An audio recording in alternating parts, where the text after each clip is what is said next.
Hi friends, good morning everybody. कैसे आप सब लोग? आशा आप सबको ही अच्छे होंगे।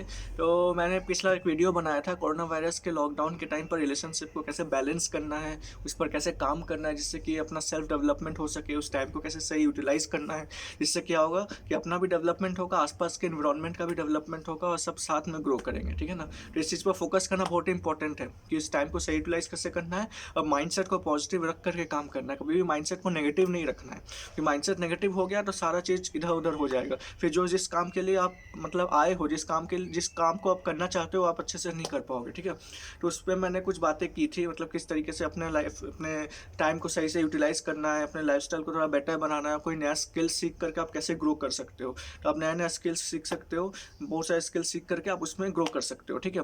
तो आज मैंने उस समय एक एंड किया था टॉपिक पर कि कैसे फियर, ग्रीड और एंगर, ये तीन इमोशंस आदमी को कंट्रोल करते हैं। ठीक है? तो अगर आप इन तीन इमोशंस को बैलेंस नहीं कर पाओगे ना फ्रेंड्स, तो सब इधर उधर हो जाएगा। आप जो चीज़ करना चाहोगे आप वो नहीं कर पाओगे, क्योंकि ये तीन चीज़ बैलेंस नहीं होगी तो कोई ना कोई चीज़ आप पर भारी पड़ेगी। तो फिर आप उस चीज़ को पाने के लिए आप कुछ गलत का रास्ता भी ले सकते हो, कुछ गलत काम भी कर सकते हो जो कि सही नहीं हो सकता आपके लिए फ्रेंड्स। ठीक है? तो तीनों का बैलेंस कैसे करना है, तो मैं सबसे पहले बात किया था फियर के ऊपर। डर। डर क्या होता है? डर होता है एक स्टेट ऑफ माइंड, एक ऐसा स्टेट ऑफ माइंड जो आदमी को पैरालाइज कर देगा अगर आप इसका सही से बैलेंस नहीं कर पाए तो।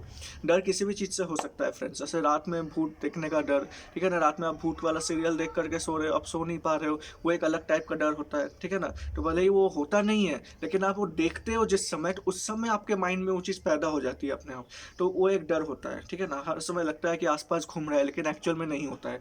तो एक टाइप का डर हो गया। दूसरे टाइप का डर जब होता है जब आप इंटरव्यू देने जाते हो, आप अच्छे से प्रिपेयर नहीं किए, आपको पता है कि थोड़ा सा और प्रिपेयर करते तो और अच्छा दे सकते हैं, तो वहाँ पे नर्वसनेस भी काफ़ी होगी, डर भी काफ़ी होगा। तो इस स्टेट में क्या होगा, आपको बहुत डर लगेगा कि मैं इंटरव्यू क्लियर कर पाऊंगा कि नहीं कर पाऊंगा। ठीक है ना? तो ये डर अंदर ही अंदर आदमी को खा जाता है। क्यों? क्योंकि डर आता है not preparing well for the exam, तो उसके लिए भी एक डर होता है। जैसे एग्जाम देने जा रहे हो, एग्जाम आपका पेपर है, बहुत टफ पेपर होने वाला है, तो आपको अच्छे से प्रिपेयर करना होगा। अगर आप प्रिपेयर नहीं करोगे तो आपको एक अलग सा डर पहले ही से आएगा कि मैंने इस टॉपिक को छोड़ दिया, अगर इससे क्वेश्चन आ गया तो मैं नहीं कर पाऊंगा। और एक अलग टाइप का डर पहले ही से होगा। तो ऑलरेडी एग्जाम का प्रेशर, ऊपर से नई प्रिपरेशन का डर, तो कई सारी चीज़ दिमाग में खा जाते हैं आदमी को। ठीक है ना? फिर आता है दूसरे टाइप का डर, जैसे पानी से डर हो गया, एक हाइट से डर हो गया। ठीक है ना? तो बहुत टाइप के डर होते हैं। ठीक है ना? तो आपका कौन सा डर है, आपके अंदर झांक करके आपको देखना है कि आपको किस किस चीज़ से डर लगता है। आप खुद में जाओगे, एनालाइज करोगे अपना, आपको तो पता चलेगा कि आपके कितने टाइप के डर होते हैं। तो उस डर को आपको अंदर ही अंदर बैलेंस करना है, कंट्रोल करना है, समझना है कि डर वो आया कहाँ से, आपके किस चीज़ के लैक की वजह से वो डर पैदा हो रहा है। ठीक है ना? तो उस चीज़ को देखना है, समझना है, फिर उस पर काम करना है। तो इससे क्या होगा, अगर आप देख करके समझ करके आप उसको काम करोगे तो आप उसको बैलेंस कर पाओगे। तो दूसरा सबसे इंपॉर्टेंट चीज़ कौन सा इमोशन है जो आदमी को कंट्रोल करता है, सबसे मेन इमोशन होता है, तो उस इमोशन का नाम है ग्रीड। ठीक है ना? तो ग्रीड को कंट्रोल करना बहुत ही इंपॉर्टेंट है फ्रेंड्स। लालच ही आदमी को एक जगह से दूसरी जगह पहुंचा सकता है। ठीक है ना? मतलब ऊपर से नीचे तक ले जा सकता है। क्योंकि लालच ही मतलब बहुत अजीब टाइप का इमोशन होता है जो सीधे साधे इंसान को भी हिला कर रख देता है। ठीक है ना? किसी भी चीज़ को पाने का, ज़्यादा पाने का लालच, कम टाइम में ज़्यादा पैसा पा लेने का लालच। ठीक है ना?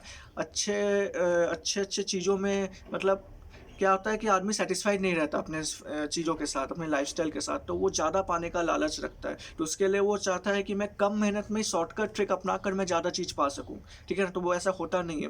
अगर कोई अपने बड़े लेवल पर जाना चाहते हो, एक अच्छा लेवल अचीव करना चाहते हो, ज़्यादा पैसा कमाना चाहते हो, ये हर हर आदमी का ड्रीम है और ये करना भी चाहिए, उसके लिए काम करना चाहिए। लेकिन आप उसके लिए शॉर्टकट ट्रिक अपना रहे हो, ये गलत बात है फ्रेंड्स। ठीक है ना? शॉर्टकट ट्रिक नहीं अपनाना है, आपको सही तरीका अपनाना है कि आप कैसे उस लेवल को अचीव कर सकते हो with your wisdom and with your hard work. ठीक है ना? तो वो आपका स्किल्स और आपका समझ होना चाहिए, और आप पर धीरे धीरे उस पर काम करोगे तो आप उस पर अचीव करते चले जाओगे, उस पर आप कमांड अचीव करते चले जाओगे, और धीरे धीरे आप जब उसका हैबिट फॉर्मेशन हो जाता है तो फिर आप धीरे धीरे उस रास्ते पर अपने आप ही ग्रो करने लगोगे। ठीक है ना? तो हैबिट्स इंपॉर्टेंट है फ्रेंड्स, क्योंकि आपके हैबिट्स आपके थॉट्स पर काम करता है। ठीक है ना? और थॉट्स आपको एक्शन देता है और एक्शन से इंप्लीमेंटेशन होता है और उससे आउटपुट आता है। ठीक है ना? तो सबसे पहला चीज़ पर काम करता है आपका थॉट्स पर। ठीक है ना? तो थॉट्स पर काम करना सबसे ज़्यादा इंपॉर्टेंट है। अगर आप सोच वैसी नहीं रखोगे, अगर आपका माइंडसेट वैसा नहीं होगा कि आप कैसे सक्सेसफुल हो सकते हो, कैसे आप क्या काम करो जिससे कि आपका जो थॉट प्रोसेस है आप सक्सेसफुल होने के रास्ते पर आए, तो उसके लिए सबसे इंपॉर्टेंट चीज़ है आपका हैबिट्स। ठीक है ना। हैबिट्स राइट बिल्डअप करना, डेवलप करना बहुत ही इंपॉर्टेंट है फ्रेंड्स। तो आपको ऑब्जर्व करना है उन लोगों को जो आपके फील्ड में है और बहुत सक्सेसफुल है।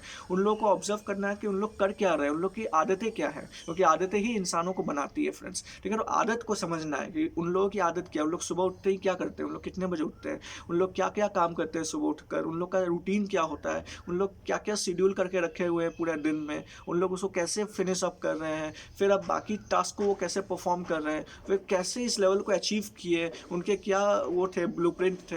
अगर आप उस चीज़ को ऑब्जर्व करोगे तो आपको समझ में आएगा कि हम लोग को भी कुछ ऐसा ही करना चाहिए जैसे वो कर रहे हैं। कॉपी नहीं करना है, लेकिन एक आइडिया हो जाएगा, एक दिमाग में एक ब्लूप्रिंट बन जाएगा कि वो ऐसे काम कर रहा है, तो हम लोग भी अगर ऐसे काम करें तो फिर हम मेरा भी डेवलपमेंट उसी फील्ड में अच्छा हो सकता है फ्रेंड्स। ठीक है ना। तो हमेशा ऑब्जर्व करते रहना है उसी फील्ड के सक्सेसफुल इंसान को जो जिस फील्ड में आप हो। ठीक है ना। तो इससे आपको काफ़ी हेल्प मिलेगी कि आप कैसे उस फील्ड में अच्छे बन जाओगे। ठीक है ना, कैसे आप इस फील्ड में अच्छे बन सकते हो, आप उससे एक वो ले सकते हो, रेफरेंस ले सकते हो। ठीक है ना, तो जो आप अपने लाइफ में इंप्लीमेंट करके एक अच्छे लेवल को अचीव कर सकते हो। ठीक है ना, तो उसके लिए ग्रीड नहीं होना है। ठीक है, लालच नहीं करना है किसी भी चीज़ का, लालच को कंट्रोल में रखना है। ठीक है ना, क्योंकि अगर लालच आपके ऊपर भारी हो गया ना तो आपको लुटा देगी। ठीक है ना, तो लालच, जैसे मैं एक लाइफ एग्जाम्पल दे रहा हूँ अपना।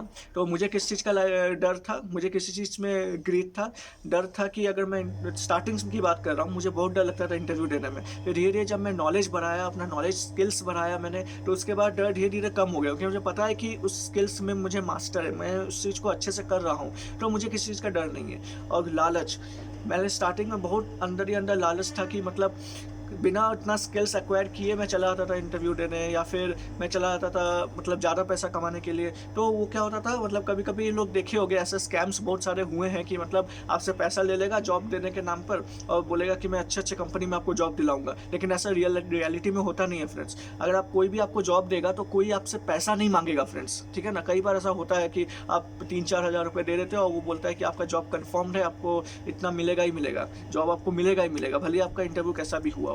तो ऐसा रियलिटी में नहीं होता है फ्रेंड्स। तो यहाँ पे समझ जाएगा कि ये स्कैम है, ये ऐसा एक्चुअल में नहीं होता है। अगर आपको सही में जॉब पाना है तो आपके मेहनत से चाहिए होगा जॉब। आपका सही में अगर आपका इंटरव्यू अच्छा हुआ है, आपकी मेहनत अच्छी हुई है, तो आपका इंटरव्यू क्लियर होगा और आप उस कंपनी में काम करोगे। तो इसमें कोई पहले से पैसा नहीं होता है। तो अगर आप ऐसा कोई भी आप देख रहे हो लुक्रेटिव थिंग, अट्रैक्टिव थिंग जो आपसे पैसा पहले मांग रही है और फिर कुछ दे रही है, तो वो हमेशा स्कैम होता है। उस चीज़ पर आप विश्वास मत कीजिए फ्रेंड्स। तो वो जनरली हम लोग उस जाल में फंस जाते हैं। क्यों फंसते हैं? क्योंकि लालच हमें फंसा देता है। हम लोग के माइंड में चलता है कि वाह कितना अच्छा चीज़ है, इतना सैलरी मिलेगा, इतना जल्दी मिल रहा है, और मतलब इंटरव्यू भी ठीक ठाक ही हुआ है और सिलेक्शन भी हो गया, लेकिन पहले कुछ पैसे देने हैं तो दे देते हैं ना। क्या जाता है, 3-4 हज़ार ही देने हैं, दे देता हूँ। तो 4 हज़ार दे करके अगर मुझे 40 हज़ार की नौकरी मिल रही है तो क्या खराबी है इसमें। लेकिन हम लोग ये नहीं समझ पाते हैं कि हम लोग पैसा दे करके जॉब ले रहे हैं, मतलब इसमें मेरी काबिलियत के ऊपर जॉब नहीं हो रहा है, वो पैसा दे करके जॉब दे रहे हैं। ठीक है ना, तो ये चीज़ बिल्कुल बेकार है। ठीक है, तो मैंने काफ़ी पहले ये रियलिटी में फेस किया था। कई सारे इंटरव्यूज़ में मैं गया था जहाँ पे मुझे पैसा मांगे थे, उन लोग पैसा दिया था, फिर मुझे जॉब नहीं मिला, तो मेरे पैसे भी चले गए, मेरा टाइम भी चला गया, सब कुछ चला गया। तो इस चीज़ पे बहुत फोकस करना है कि आप कोई भी चीज़ अगर अपने काबिलियत से पाना चाह रहे हो तो उसको पैसे से मत तौलो। ठीक है ना, अपने काबिलियत आपका इधर है, उसको पैसे से कंपैरिजन मत कीजिए, दोनों आपस में एक दूसरे से डिफरेंट है। ठीक है ना, तो आपकी काबिलियत आपकी किस्मत तय करेगी। ठीक है ना, तो सब कुछ आपको स्किल्स पर काम करेगा, आप कैसे अपने स्किल्स को बिल्डअप कर रहे हो। और तीसरा सबसे इंपॉर्टेंट इमोशंस है फ्रेंड, एंगर। ठीक है ना, आप देखोगे कि कई सारे लोग ऐसे होते हैं जो शॉर्ट टेम्पर होते हैं, झट से गुस्सा आ जाते हैं, किसी भी कंडीशन को देखेंगे तो आप हैंडल नहीं कर पा रहा है, वो छोटी छोटी बातों में गुस्सा हो जाते हैं, किसी पर भी गुस्सा करने लगते हैं, पेरेंट्स पर गुस्सा होने लगते हैं, अपने हस्बैंड एंड वाइफ पर गुस्सा होने लगते हैं, कभी कभी वाइफ हस्बैंड पर गुस्सा हो जाता है। और फैमिली में देखा जाए तो कोई एक आदमी किसी एक टॉपिक को लेकर स्टार्ट करता है, वो कहाँ से कहाँ बात पहुँच जाती है। क्यों बात पहुँचती है? क्योंकि उस चीज़ को समझ नहीं पाता है कि सामने वाला गुस्सा क्यों कर रहा है, आखिर उसकी क्या मजबूरी है, उसकी प्रॉब्लम्स क्या है। हम लोग बैठ करके सामने वाले के प्रॉब्लम को नहीं समझते हैं, बस अपना रीज़न थोप देते हैं कि आप ये गलती कर रहे हो। तो ये बहुत बड़ी गलती है फ्रेंड्स। आपको सामने वाले को समझना होगा क्यों क्यों गुस्सा हो रहा है, उसके गुस्से होने का कारण क्या है। जरूर उसके पीछे का कोई कारण होता है, कोई बिना रीज़न का कोई काम नहीं करता है। कोई भी कुछ भी बोल रहा है, कोई भी कुछ भी काम कर रहा है ना, वो दिमाग में कुछ सोच रहा होता है, उसके बेसिस पर ही उसके प्लान ऑफ एक्शंस होते हैं और उसके बेसिस पर वो उस प्लान को इम्प्लीमेंट करता है फ्रेंड्स। ठीक है ना, तो हर चीज़ के पीछे कोई ना कोई रीज़न होता है, उस रीज़न को फाइंड आउट कीजिए। भले ही लड़ने झगड़ने आर्गूमेंट करने के मतलब ये सब ना करके अगर आप उस बात को डिस्कस करोगे ना, अपने फैमिली के साथ बैठ करके उस बात को डिस्कस कीजिए कि उसके ने क्या प्रॉब्लम फेस किया, उससे पूछिए, 3-4 आदमी मिल करके उनसे पूछिए, जानने की कोशिश कीजिए कि ऐसी क्या नौबत आ गई कि आप हमसे लड़ रहे हो, झगड़ रहे हो, क्या हो गया, प्रॉब्लम क्या है। तो वो खुल करके अपनी बात को बताएगा। तो फिर जैसे ही वो खुल करके अपनी बात को बताएगा, आप उसकी बात को समझोगे, अब उसके बात को एनालाइज करोगे, फिर आपको उसे क्लैरिटी देनी होगी कि ये आपको गलतफहमी है, शायद ये आप समझ नहीं पाए, तो मैं आपको समझाता हूँ। ऐसे करके डिस्कस करके बात को क्लियर करना है और आर्गुमेंट को ख़त्म करना है। तो उससे क्या होगा, एंगर भी नहीं हो पाएगा, सामने वाला भी समझेगा कि मुझे लोग समझ रहे हैं। तो उसके अंदर का जो एंगरनेस है, जो एंग्रीनेस है, जो अंदर का जो वो होता है, जो मतलब होता है कि मैं किसी पर भी गुस्सा हो जाता हूँ, वो जो फीलिंग आता है वो धीरे धीरे धीरे इन्वायरमेंट की वजह से वो कम होने लगता है। तो आपको मैंने बताया था फ्रेंड्स कि we are the average of 5 people we are living with. अगर आपका सराउंडिंग 5 आदमी गुस्से वाला है तो आप भी गुस्सा करना तय है। आपका नेचर वैसा बन जाएगा। अगर आप शांत है फिर भी आपका नेचर वैसा बन जाएगा। अगर आपका नेचर गुस्से वाला है तो और गुस्से वाला बन जाएगा, ठीक है ना। तो आपका इन्वायरमेंट आपको डिसाइड करेगा कि आप कैसे हो, ठीक है ना। तो आपको बहुत सोच समझ करके अपना इन्वायरमेंट डिसाइड करना है। तो इसलिए हमेशा वैसे लोगों के साथ रहिए जो शांत स्वभाव का हो, थोड़ा सा चीज़ों को अच्छे से समझता हो, एनालाइज करके किसी कंक्लूजन पर आता हो, डायरेक्टली किसी कंक्लूजन पर ना आता हो। डायरेक्टली मतलब कभी कभी बहुत ज़्यादा गुस्सा ना करे, समझे बात को, उससे समझने के बाद, बात को रियलाइज़ करने के बाद किसी कंक्लूजन पर पहुँचे, ठीक है ना। तो ऐसे लोगों के साथ ही रहना है। तो आज मैंने ये 3 चीज़ बताई कि कैसे फ़ियर, ग्रीड और एंगर, इन तीनों को कंट्रोल करके लाइफ़ को आगे स्टेबल करते हुए लाइफ़ को आगे बढ़ाना है, ठीक है ना। तो इस टॉपिक को अच्छे से समझिए, क्योंकि यही 3 इमोशंस ही आदमी को कंट्रोल करता है। अगर आप जिस दिन इन 3 इमोशन को बैलेंस कर पाए, तो आपको कोई भी बेवकूफ़ नहीं बना सकता, क्योंकि आदमी बेवकूफ़ बनता है ये इन 3 इमोशंस की वजह से। चाहे तो आपको डर दिखा देगा कि आप मुझे इतना पैसा दो, नहीं तो आप मतलब ब्लैकमेलिंग करेगा, ये होता है फ़ियर का डर। एक होता है ग्रीड, होता है कि आपको बोलेगा कि आपको 2 घंटे में 30,000 रुपये मिलेगा, ठीक है ना। आपको बस एक छोटा सा ये काम करना होगा। लालच, कम समय में ज़्यादा पैसा पा लेने का लालच, ये आदमी को डुबा देता है। तो आप ये नहीं देखोगे कि 2 घंटे में मतलब आपसे क्या काम करवाएगा, आपको पता नहीं है, ठीक है ना। फिर आपसे हो सकता है पहले से कुछ पैसा ले ले और बोले कि आपको पहले से कुछ रजिस्ट्रेशन फ़ी देना पड़ेगा, फिर इसका कुछ इफेक्ट ही नहीं हुआ, पैसा और चला गया, ठीक है ना। लालच और क्रोध, एंगर, ठीक है ना। अगर आप एंगर को सही से नहीं कंट्रोल किया तो आप रिलेशनशिप को लॉस कर सकते हो, ठीक है ना। आपके संबंध अच्छे नहीं बनेंगे, संबंध मतलब इन्वायरमेंट खराब हो जाएगा, नेगेटिविटी फैल जाएगी। और क्रोध किसी भी फॉर्म में अच्छा नहीं होता है फ्रेंड्स। तो क्रोध को कंट्रोल कीजिए, एंगर को कंट्रोल कीजिए और लाइफ को पीसफुली समझिए कि प्रॉब्लम क्या है, उस प्रॉब्लम का सॉल्यूशन खोजिए और लाइफ को अच्छे से समझिए और आगे बढ़िए। सो थैंक यू फ्रेंड्स, आज का मेरा ये 3 टॉपिक रहा। तो अगर आपको कैसा लगा आप कमेंट बॉक्स में लिखिए। अगर आपको अच्छा लगा तो please like and subscribe my channel. या नए लोग हैं तो प्लीज़ बेल आइकन को हिट कीजिए और सब्सक्राइब कीजिए चैनल को, जिससे कि मुझे मोटिवेशन मिल सके और मैं नया नया वीडियोस इस पर बना सकूँ, ठीक है ना। अगर आप कोई नया वीडियो जानना चाहते हैं तो आप अपने कमेंट बॉक्स में लिख सकते हैं फ्रेंड्स। Thank you friends.